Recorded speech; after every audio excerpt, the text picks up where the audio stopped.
In the name of Allah, the most gracious, the most merciful, my dear students, अस्सलाम वालेकुम।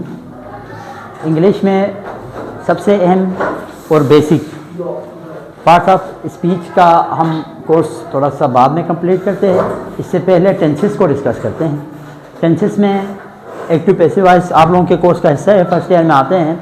उसके बाद narration, direct indirect narration, ये होंगे आपकी ग्रामर पोर्शन तकरीबन कंप्लीट होगा। और दूसरा आपकी काबिलियत पे है, जितना आप पढ़ेंगे ना क्लास में उतना आपके अंदर अंडरस्टैंडिंग आएंगी चीज़ों की, उतना आप पेपर को हल कर सकेंगे, ठीक है। और दूसरी अहम बात, कंप्रहेंशन टाइप क्वेश्चंस आते हैं। क्वेश्चंस को आपने खुद से समझना है और उसके आंसर लिखने हैं। वो आप चीटिंग करके या कुछ और करके आपको नहीं हो सकते। आपको प्रॉपर क्या करना पड़ेगा, पढ़ना पड़ेगा चीज़ों को, स्पेशली इंग्लिश। जितना आपको वर्ड्स के मीनिंग पता होंगे, जितना आपको चीज़ों के बारे में ना होंगे, उतना आप एक कंप्रहेंशन को पढ़ के आखिर में उसके। और इसे देखो, इंग्लिश में जितना इंग्लिश के जो कोर्स बुक है उससे नहीं आता है, ग्रामर से ज़्यादा आते हैं और आपकी काबिलियत वहाँ पे देखे जाते हैं। टेक्निकल आते हैं, अनसीन ज़्यादा आते हैं। दूसरे अल्फाज में अनसीन चीज़ें वहाँ पे क्या होंगी, ज़्यादा होंगी। तो लिहाजा कॉन्सेप्ट को डेवलप करें इंग्लिश के हवाले से, अपने अंदर जो है ना वोकैबुलरीज वगैरह बढ़ाएं, चीज़ों के वर्ड्स मीनिंग याद करें, तभी आप इंग्लिश के पेपर को आसानी से सॉल्व कर सकेंगे।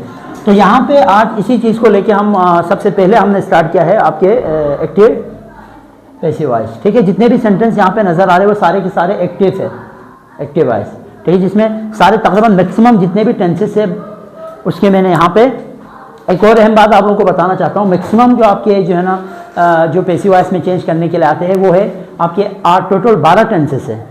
12 टेंसेस, प्रेजेंट के 4, ठीक है, पास्ट के 4 और फ्यूचर के 4। उसमें से मैक्सिमम जो अभी तो हाँ आप चेंज कर सकते हैं, 4 टेंसेस ऐसे हैं जिसको आप अक्सर उसके पैसिव वॉइस नहीं बनाते। वो कौन कौन से हैं? Present perfect continuous, past perfect continuous, अच्छा फ्यूचर कंटिन्यूअस और फ्यूचर परफेक्ट कंटिन्यूअस। ये 4 टेंसेस ऐसे हैं जिनका आप अक्सर पैसिव वॉइस नहीं बनाते। बाकी जितने भी हैं उसको आपने बनाना है। The children loved aid, the children loved aid the beggar, ठीक है। सबसे पहला काम आप लोगों ने सेंटेंस पहचानने हैं कि किस जो है ना टेंस से बिलोंग करता है। ये कौन से टेंस से बिलोंग करता है? तो ये हमारे पास पास्ट सिंपल से बिलोंग करता है, या पास्ट इंडेफिनेट भी उसे कहा जाता है। तो कैसे पता चला? क्योंकि वर्ब के थर्ड फॉर्म इस्तेमाल हुए हैं। कोई आपके यहाँ पे हेल्पिंग वर्ब नहीं आया और वर्ब की थर्ड फॉर्म इस्तेमाल हो तो वो पास्ट इंडेफिनेट या पास्ट सिंपल कहलाएगा। तो पास्ट को का पैसिव बनाने का तरीका ये होता है, इसका जो पैसिव फॉर्म है, ठीक है, वो आप इस तरह बनाएंगे। सबसे पहले जो आपके पास ऑब्जेक्ट होता है ना उसको एज ए सब्जेक्ट बनाएंगे। तो द बेगर आपने पहले लिखना है, ठीक है। The beggar was, yes. जब भी पास्ट को आप पैसिव बनाते हैं तो पास्ट के पैसिव में क्या आते हैं? हमेशा वॉज वर आता है। तो द बेगर वॉज, ठीक है। यानी पहले आपने क्या लिखा? ऑब्जेक्ट, उसके बाद आपने हेल्पिंग वर्ब के बाद आपके पास क्या आएगा? वर्ब का थर्ड फॉर्म लव्ड एड पूरा लिखेंगे आप, ठीक है। और आखिर में बाई एडिट करेंगे हमेशा, यानी जो सब्जेक्ट है एक्टिव वॉइस के अंदर उससे पहले क्या एडिट करेंगे? बाई द चिल्ड्रन, बाय तो मस्ट है, हाँ, ठीक है। इंशाल्लाह ये सब देखेंगे ना, आपको जितने भी टेंस प्रैक्टिस के लिए देंगे आप खुद से कर सकेंगे। दूसरा है रिपोर्टर्स राइट न्यूज़पेपर। मैं ये एक बात आप सबको बताता हूं कि एक्टिव पैसिव में जो कन्वर्जन है उसमें टेंसेस की पहचान आपको होनी चाहिए कि ये कौन से टेंस से बिलोंग करते हैं। तो आप यहां देखिए, reporters right news reports, reporter right first form आया और कोई हेल्पिंग वर्ब नहीं है, ठीक है। तो ये प्रेजेंट सिंपल से बिलोंग करता है या प्रेजेंट इंडेफिनेट। और प्रेजेंट इंडेफिनेट के पैसिव वॉइस में हेल्पिंग के तौर पर ये कुछ बातें जो है ना यहाँ पे मैं लिखता हूँ। एक बात तो ये हो गई कि पास्ट के जो पैसिव है उसमें हमेशा हेल्पिंग वर्ब के तौर पर क्या आएंगे? वॉस या वर आएंगे, ठीक है। और प्रेजेंट सिंपल के, इधर गौर से देखिएगा, आगे पीछे ध्यान नहीं होना चाहिए। प्रेजेंट सिंपल की जो पैसिव वॉइस है उसमें क्या आएंगे? पैसिव वॉइस में क्या आएंगे? इज, एम या आर। ये इज, एम, आर डिपेंड करता है सब्जेक्ट के तौर पर क्या यूज होगा पैसिव में, ठीक है। अब यहां देखें, रिपोर्टर राइट न्यूज़पेपर, पहले क्या लिखेंगे आप? Reporter, yes. इसका पैसिव देखें, पैसिव में आप लिखेंगे, अच्छा यहाँ पे सबसे पहले आपने क्या करना है, ऑब्जेक्ट को सब्जेक्ट बनाना है। तो न्यूज़ रिपोर्ट, अच्छा अब मैंने आपको बोला ये प्रेजेंट सिंपल का है, तो यहाँ पे हेल्प में क्या आना चाहिए, न्यूज़ रिपोर्ट्स, यहाँ पे आएगा वॉज, क्यों, ये पास्ट इंडेफिनिट थोड़ा है, ये प्रेजेंट सिंपल है तो इज एम आर आएगा ना, तो यहाँ पे न्यूज़ रिपोर्ट्स, रिपोर्ट्स लिखा है, रिपोर्ट सिर्फ नहीं लिखा तो यहाँ पे आर आएगा। हर यहाँ पे न्यूज़ रिपोर्ट लिखते हैं ना, सिंगुलर होता तो यहाँ पे इज आता। अब यहाँ पे बहुत सारे रिपोर्टों की बात हो रही है तो यहाँ पे क्या आया, आर। अच्छा राइट का थर्ड फॉर्म क्या है, रिटन बाय रिपोर्टर्स। ठीक है, कोशिश करेंगे वही चीज़ें इस्तेमाल हो, अपनी तरफ से कोई चीज़ ऐड नहीं करेंगे, बाय ऐड करेंगे बस। Ali is making a sweet, कौन से टेंस से बिलोंग करता है, simple. Ali is making a sweet, present simple. भाई ये जो टेंस है ना, इज मेकिंग आया है तो present simple continuous, ING form और इज एम आर, तो हमारे पास प्रेजेंट कंटिन्यूअस। प्रेजेंट कंटिन्यूअस का तरीका ये है, इसके जो हेल्पिंग वर्ब है वो as it is helping verb ही रहेगा पैसिव में। एक और रूल लिखता हूँ यहाँ पे, कुछ रूल्स आपको साथ साथ में लिखता जाऊंगा कि हमारे पास जो प्रेजेंट सिंपल है, प्रेजेंट कंटिन्यूअस है, ठीक है, प्रेजेंट कंटिन्यूअस में इज एम आर के साथ पैसिव वॉइस की बात हो रही है, यहाँ पे याद रखो इज एम आर के साथ एक चीज एडिट होंगे, वो है बीइंग, जस्ट बीइंग एडिट होगा, बाकी जो आपके पास हेल्पिंग वर्ब है वो एज इट इज नीचे उतारेंगे आप। मुश्किल होंगे थोड़ा बहुत, एक दफा ये सारा डिस्कस हुआ ना फिर थोड़ी आसानी होंगी, जिनके लिए न्यू है उनके लिए बहुत मुश्किल है, लेकिन समझने की कोशिश करें तो आसान है, थोड़ा सा माइंड लड़ाएंगे ना आसान। तो सबसे पहले आप किस चीज़ को पहले लेके आएंगे,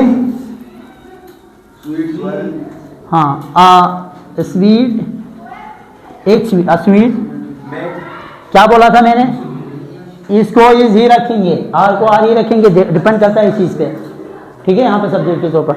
आ स्वीट इज, क्या बोला है मैंने, इज एम आर के साथ क्या यूज करेंगे हमेशा, बीइंग, बीइंग इज एडिड, तो B E I N G, a sweet is being, made का third form made by Ali.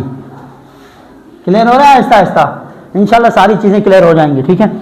The company hired new workers last year, एक और बात, हाँ जो एक्स्ट्रा वर्ड्स है ना, जैसे कि लास्ट ईयर, ठीक है, आखिर में जो एक्स्ट्रा वर्ड्स आते हैं वो एज इट इज रहेगा, उसके साथ कोई छड़पानी नहीं।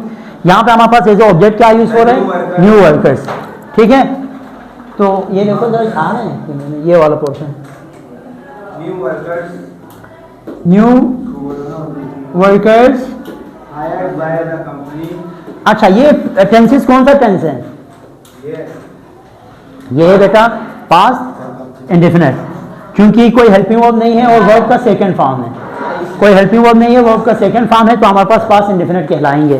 तो न्यू वर्कर्स, मैंने आपको बोला है पास्ट, अगर आपके पास पास्ट सिंपल में हो, ठीक है, पास्ट सिंपल में क्या ऐड होते हैं पैसिव वॉइस में, वाज वर, वर्कर्स, हाँ वर्कर्स आए तो यहाँ पे क्या होंगे, वर्ड, वर्ब का थर्ड फॉर्म हायर्ड, ठीक है, बाय द कंपनी, हाँ लास्ट ईयर ऐसे ही रहेगा, एक्स्ट्रा जो वर्ड्स है ना वो ऐसे ही रहेंगे, ठीक है, last year.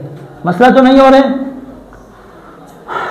The salesman was helping the customer when the thief came into the store. अच्छा एक होते हैं द, एक होते हैं दी, कभी कभार द पढ़ रहे होते हैं, कभी कभार दी पढ़ रहे होते हैं, इन दोनों में क्या फर्क है, द सही है या दी सही है। देखो याद रखो, चीजें सीखो, चीजें सीखो, द और दी दोनों सही है, लेकिन डिपेंड करता है उससे बाद में आने वाला वर्ड्स क्या है।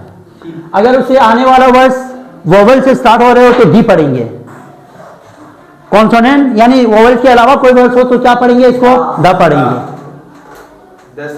द सेलमैन या द थीफ, ठीक है कि नहीं। द और दी में ये फर्क है, चीजें सीखो, ये सीखने के मराहिल में है। आप लोग बाद में बड़े हमारी उम्र में आके कुछ गलत करेंगे ना, फिर वो उस वक्त शर्मिंदगी नहीं होती है। अभी कोई पूछो जिस हिसाब से पूछना है, ठीक है कि नहीं। तो द और दी में आज फर्क पता चल गया, द एरोप्लेन या दी एरोप्लेन, क्योंकि हेल्पिंग वर्ब से स्टार्ट हो रहा है। अच्छा द थीफ या the thief, the thief, The thief. है ना? तो ये चीज है। अच्छा खैर बहरहाल ये तो एक्स्ट्रा वर्ड्स हो गए। When the thief came into this, ये एक्स्ट्रा वर्ड्स, एक्स्ट्रा सेंटेंस है, वो आखिर में एज इट इज रहेगा। मेन काम हमने किस पे करना है? पहला क्या आएगा? द कस्टमर, इसका पैसिव देखिए, The customer. The customer, And diagram. अच्छा वॉज हेल्पिंग, याद रखो ये कौन से टेंस से हैं? ये है आपके पास पास्ट कंटिन्यूअस।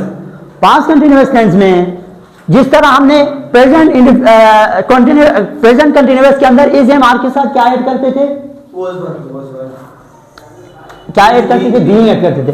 बिल्कुल इसी तरह इसमें वॉज वर ही रहेगा, बीइंग ऐड करेंगे। अब वॉज आएगा वर आएगा, डिपेंड करता है ये पहला सब्जेक्ट के तौर The पर क्या customer was. हाँ, the customer Was being.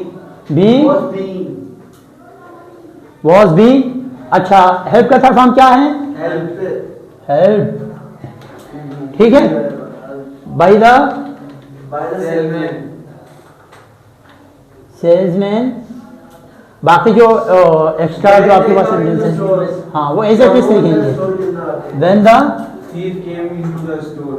When the thief Came into the store. जो चोर आता है केम इनटू द, उसकी मदद करता है salesman.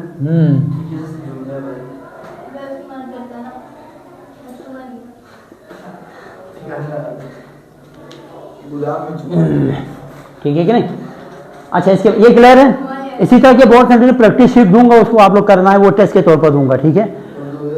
They have already discussed the book. The book.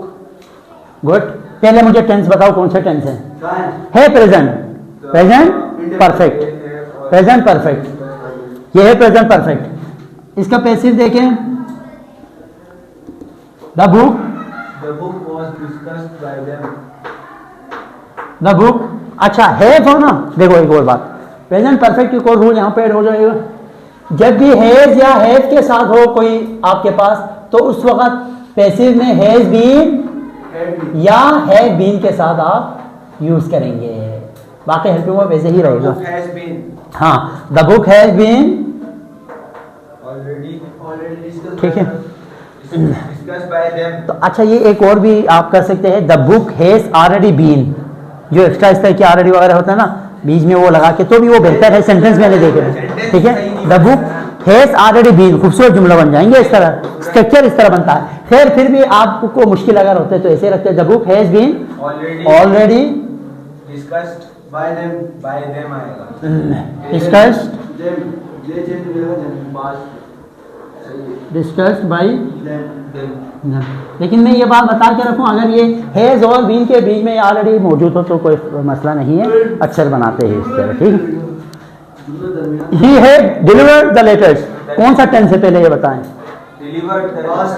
Past. Had जब आए ना पास परफेक्ट होता है वो।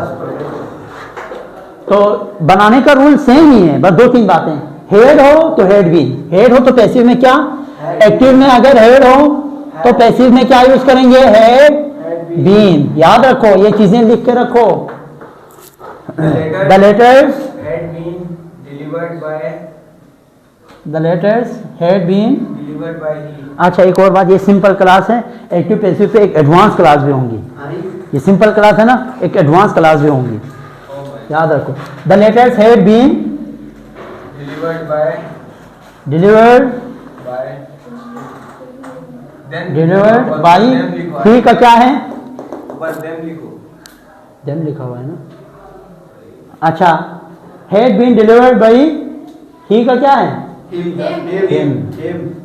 Delivered by him. He him में होगा।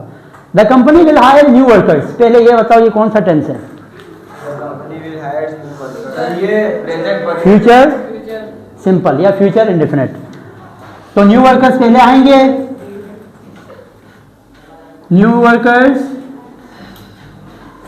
भाई मैं पास पेपर इसी तरह डिस्कस करूंगा, अभी सीख के रखो। New workers. अच्छा विल, देखो एक और रूल, जब भी एक्टिव में विल आ जाए ना Will be. तो विल बी में हो जाएगा, पैसिव के अंदर विल बी हो जाएगा। एक्टिव में विल हो तो पैसिव में विल बी, ठीक है। The new workers Will be. Will be Hired by company. Hired By the company. By the Company. Company She must deliver the letter. She must deliver. अच्छा एक और बात, ये must, should, might, would, could, ये सारे इस तरह की चीजें इसको बोलते हैं मॉडल्स वर्ब। हाँ, और मॉडल के अंदर जैसे आपने क्या करना है, जो भी मस्ट वगैरह हो उसके साथ बी एडिट करेंगे पैसिव में। हाँ इसे देखिए, The letter must be delivered by her. The letter must ही रहेगा, लेकिन इसके साथ क्या आएगा, बी एडिट होगा बस। पैसिव में क्या एडिट होंगे, बी एडिट होंगे, रूल सबका सेम है। Must be Delivered by her. Must be delivered delivered by her. Bye her. Clear है यहाँ तक? I will have moved the file on the table, कौन सा टेंस है, फ्यूचर परफेक्ट। ठीक है, तो फ्यूचर एक और रूल याद रखो, The file अगर हमारे पास विल हैव हो, एक्टिव में विल हैव हो, तो पैसिव में किस में कन्वर्ट होगा, के साथ क्या आएंगे, been, will have been, will have been. ठीक है कि नहीं? अच्छा, the file on the table तो आपको पता है एक्स्ट्रा वर्ड्स है, तो आखिर में ही रखेंगे, या पहले भी ला सकते हैं, मसला नहीं है, कॉमा पहले ला के कॉमा भी लगा सकते हैं। अच्छा, the file will have have been been moved move on the table. Moved by, On the table. I किस में चेंज होगा, by me on the table. Clear है बात?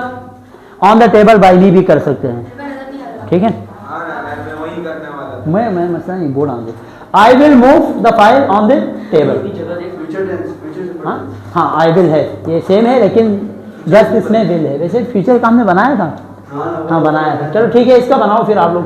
The file will be moved by me. Will be moved by me. The file Will will be be moved move का third form क्या है, move by by me me on the on the table. Table. ठीक है, अच्छा, he has repaired the car, The car ये भी repeat हुआ है, आप लोग बनाएंगे। has been repaired by him. Yes, the car The car has been repaired by him. Has been repaired By him. By. चलो भाई हम मिलते हैं, सही है। माय डियर स्टूडेंट्स, एक सिंपल क्लास हमने एक्टिव पैसिव पे बनाई, एक एडवांस क्लास भी होंगी, और इंशाल्लाह हम नरेशन भी करेंगे, डायरेक्ट इनडायरेक्ट नरेशन। अल्लाह हाफिज़।